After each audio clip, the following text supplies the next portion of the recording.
Hello everyone, this side Manoj sir. Welcome to the online classes. Students हम chapter number first पढ़ रहे थे, है ना।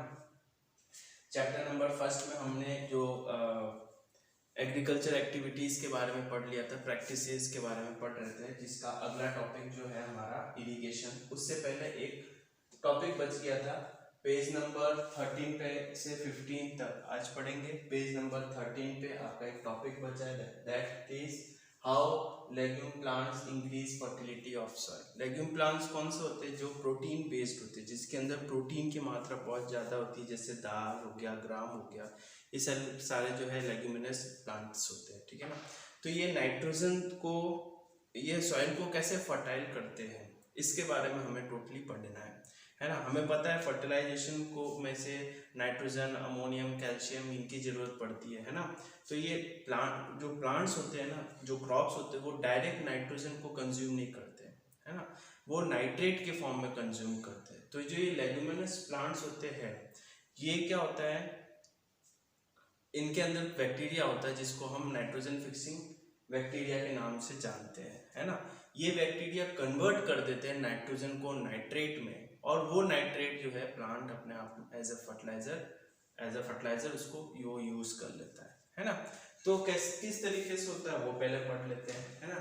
नाइट्रोजन फिक्सिंग बैक्टीरिया मतलब कि जो रूट्स होती है, उन रूट्स में कुछ इस तरीके से ये रूट्स है, इन रूट्स में से नोड्स बने हुए हैं, नोडुल्स बोलते हैं जिसको।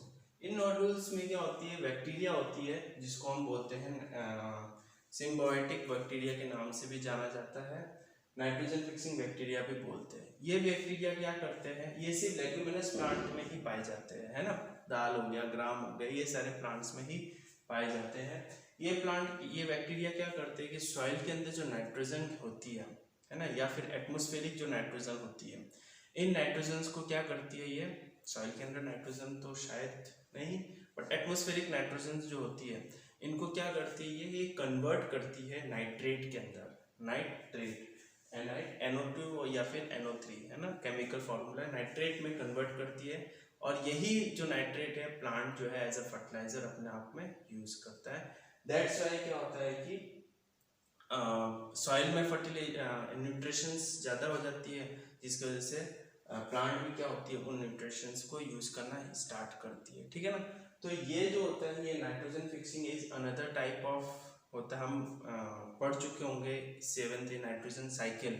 जो नाइट्रोजन साइकिल में जो नाइट्रोजन जो 78% हमारे एटमोसफेयर में प्रेजेंट है, उसको कन्वर्ट करता है नाइट्रेट के अंदर, है ना। या तो नाइट्रोजन साइकिल के थ्रू होता है, या दूसरा जो होता है हमारा बैक्टीरिया के थ्रू कन्वर्ट होता है। तो ये दो तरीके हैं नाइट्रोजन को नाइट्रेट में कन्वर्ट करने के लिए, ठीक है ना। या एटमॉस्फेयर में तो बादल गरजते हैं, स्पार्क होती है ना, तब जाके कन्वर्ट होता है। और दूसरा मेथड जो होता है वो होता है हमारा बैक्टीरिया के थ्रू कन्वर्ट होना नाइट्रोजन को नाइट्रेट के अंदर। ये टॉपिक क्लियर हुआ। अब हमारा जो सेकेंड लास्ट टॉपिक जो है वो इरिगेशन है, जो कि हमारा जो एग्रीकल्चर प्रैक्टिसेस में आता है। इरिगेशन एक पार्ट मतलब सिंचाई करना, मतलब इजी वे में और समझे तो प्लांट्स को पानी प्रोवाइड करना, है ना, या फिर क्रॉप्स को पानी प्रोवाइड करना।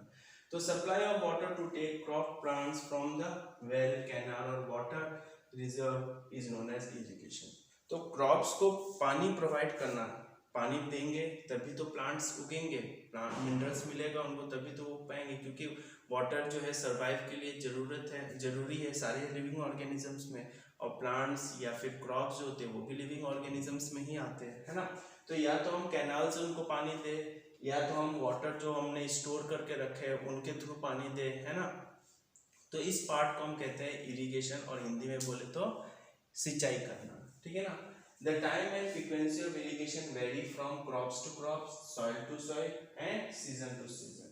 टाइम कितने टाइम में देना है, उनकी फ्रीक्वेंसी मतलब कितनी अमाउंट में पानी देना है, वो टाइम टू क्रॉप डिपेंड करता है। कोई ऐसे क्रॉप्स होते हैं जो कि जिनको ज़्यादा पानी की जरूरत पड़ती है ना, तो उनकी फ्रीक्वेंसी पानी की इंक्रीज कर दिया जाता है ना। सॉइल टू सॉइल कुछ ऐसे पानी होते हैं जो कि जिसमें पानी की कमी होती है, तब जाकर हम उसके अंदर पानी की मात्रा इंक्रीज कर देते हैं, ताकि क्या होता है वो ज़्यादा उपजाऊदार होता है तो उसकी भी वैल्यू सीजन टू सीजन। गर्मियों के टाइम में ज़्यादा पानी देना चाहिए क्योंकि इवोपरेशन होता है तो प्लांट्स को उतनी पानी मिल नहीं पाती है ना। तो सीजन टू सीजन डिपेंड करता है हमारा इरिगेशन, ठीक है ना। तो अगर आपसे पूछे जाए कि कौन कौन से फैक्टर पे इरिगेशन डिपेंड करते हैं तो ये आपसे पॉइंट क्रॉप टू क्रॉप में, सॉइल टू सॉइल में और सीजन टू सीजन में डिपेंड करता है। फिर ट्रेडिशनल मेथड ऑफ इरिगेशन, पुराने ज़माने में जब टेक्नोलॉजी नहीं आई थी है ना, तभी भी फार्मर्स थे और इवन आज भी फार्मर्स है, बट टेक्नोलॉजी आने से उनका काम और आसान हो गया। तो पुराने टाइम में जो इरिगेशन के कुछ ट्रेडिशनल मेथड थे, मतलब सिंचाई करने के कुछ ट्रेडिशनल मेथड थे। पहला है पुली सिस्टम। पुली सिस्टम जो है चेन सिस्टम है, राहत है एंड ढेकली है, ये है ना। पुली सिस्टम पुल करना, पुश का मतलब देखा पुल करके पानी खींचना और पानी देना। दूसरा है चेन सिस्टम, चेन के थ्रू क्या हो गया, चेन के थ्रू पानी को पहुंचाना, मतलब चेनिंग सिस्टम के थ्रू क्या हो गया, पानी को वेल से खींचना और भेजना। ढेकली सिस्टम क्या होता है, ढेकली सिस्टम में जो है आपका जो आपका वेल होता है उस जो पानी जिससे निकालना होता है उन उसके लास्ट पॉइंट में एक बहुत भारी सा पत्थर रख लिया जाता है और उस डंडे को उस क्या बोलते हैं उसको, बाल्टी को वेल के अंदर डालते हैं। पानी जैसे बढ़ जाता है उसका उस पत्थर के वेट ज़्यादा होता है एज कम्पेयर टू पानी का वेट, तो पत्थर जैसे जैसे नीचे आएगा बाल्टी को ऊपर लेते हुए आएगा, ठीक है ना। उसी तरह से जो होगा हमारा राहत सिस्टम हो गया। राहत सिस्टम में क्या होता है कि जो बैल होते हैं उनको उनको गोल गोल को घुमाया जाता है जिसकी वजह से पानी वेल से निकाल के पहुँचाया जाता है। और चौथा सिस्टम जो है हमारा ढेकली सिस्टम, जिसको हम बोलते हैं ढेकली सिस्टम और राहत सिस्टम, ये जो है आपका होता है, ठीक है ना। मॉडर्न मेथड ऑफ इरिगेशन में क्या होता है, मॉडर्न मेथड में जैसे जैसे टेक्नोलॉजी बढ़ी वैसे वैसे क्या होने लग गया, लेबर वर्क कम होने लग गया है ना, टेक्नोलॉजी की हेल्प से सारा काम होने लग गया। तो मॉडर्न मेथड में दो मेथड होते थे, दैट इज स्प्रिंकल मेथड और है ड्रिप सिस्टम।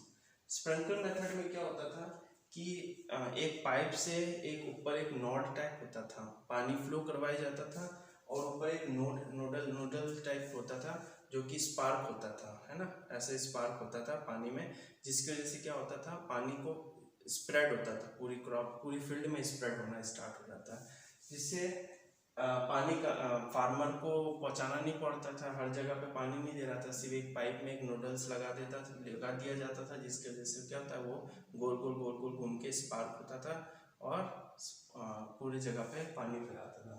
फिर आता हमारा ड्रिप सिस्टम। ड्रिप सिस्टम में क्या होता था, जहाँ जहाँ पे क्रॉप्स होते थे वहाँ पे एक पाइप लगा दिया जाता था और उन क्रॉप्स की जो रूट होती है उस रूट के पास में पाइप को एक छेद कर दिया जाता था। अब जैसे ही पानी की फ्लो करवाते थे तो पाइप कहाँ से निकलेगा, जहाँ पे छेद हुआ है, और वो पाइप कहाँ पे वो छेद कहाँ पे रखते थे, रूट्स के क्रॉप्स के रूट्स तक रखते थे या क्रॉप्स के बिल्कुल जो रखा बनाया होता है वहाँ तक रखते थे, जिसकी वजह से वाटर का वेस्टेज कम होने लग गया है ना, और उनको बहुत आसानी से हर रूट्स हर क्रॉप्स को पानी आराम से पहुँचने लग गया। तो ये दोनों जो है मॉडर्न सिस्टम होते थे, ये ट्रेडिशनल सिस्टम थे जो कि ऑलमोस्ट लगभग खत्म कर दिया गया है, बट कई जगह पे अभी भी यूज किया जाता है, ठीक है ना। अगला टॉपिक है रिमूवर ऑफ वीड्स। अगला एक्टिविटी हमारा जो है एग्रीकल्चर एक्टिविटी है, उसमें आता है रिमूवल ऑफ वीड्स। वीड्स क्या होते हैं, अनवांटेड प्लांट। जब क्रॉप्स के साथ अनवांटेड प्लांट्स उग जाते हैं वो क्या होता है, उनको क्या बोलते हैं, वीड्स बोलते हैं। अब इसकी क्यों उगते हैं, ऑब्वियसली अनवांटेड प्लांट है, जंगली प्लांट है, तो वो उनको पानी मिनरल्स मिल जाता है तो वो उग जाते हैं क्रॉप्स के साथ में। जैसे अभी बरसात हो रहे है, बरसात का टाइम है, तो बरसात के टाइम में भी क्या हो रहा है कि जो खाली मैदान है वहाँ पे आपको मिलेगा कि ऐसे जंगली क्रॉप्स वगैरह प्लांट्स वगैरह उग जाते हैं, है ना। क्यों जरूरत है इसको रिमूव करने के लिए, है ना।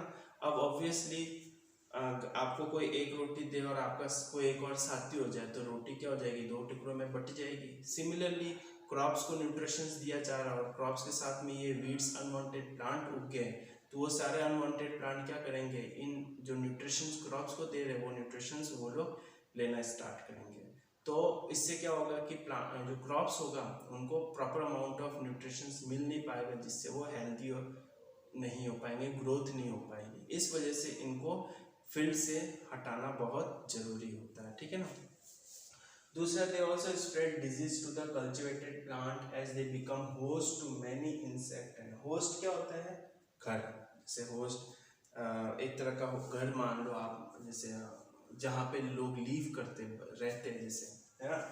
Host to many insect and micro organism, बहुत से इंसेक्ट आके इनके ऊपर रहेंगे, बहुत से माइक्रो ऑर्गेनिजम्स रहेंगे, जिसकी वजह से ये डिजीज फैलाएंगे और हमारे क्रॉप्स क्या होंगे? खराब होना स्टार्ट हो जाएंगे, ठीक है ना।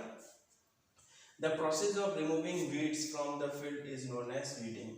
तो क्रॉप फील्ड से वीड को निकालने की जो प्रोसेस होता है, उस प्रोसेस को मैं क्या कहता हूँ? वीड्स कहता हूँ। जैसे कुछ एग्जांपल है, वाइल्ड ओट हो गया, ग्रास हो गया, ये कुछ टाइप ऑफ वीड्स होते हैं जो कि हमें क्रॉप से निकालना होता है। क्रॉप्स की जो फील्ड होता है वहां से निकालना जरूरी है, ठीक है ना। Weed can be done by chemical method also. Chemically method भी कहते हैं, जिसको हम वीडिसाइड्स बोलते हैं। एक कॉमन केमिकल है 2,4-D, जिसको हम बोल सकते हैं 2,4 डाइक्लोरोफिनॉक्सी एसिटिक एसिड। ये एक वीडिसाइड होता है जिसको जो फार्मर्स क्या होते हैं पानी में मिक्स करके पूरे क्रॉप्स में स्प्रे करते हैं, और बहुत हार्मफुल होता है। इसको जब हम स्प्रे करना फार्मर जाता है तो बहुत ही प्रिकॉशंस लेना पड़ता है, उसको मास्क पहनना पड़ता है, उसको ग्लव्स पहनने पड़ते हैं, है ना। जिसकी वजह से ये एक तरह का जहरी पदार्थ ही होता है, जहरी होती है, जिसकी वजह से क्रॉप्स जो वीड्स होते हैं वो मर जाते हैं। तो ये बहुत ही टाइप ऑफ केमिकल होता है।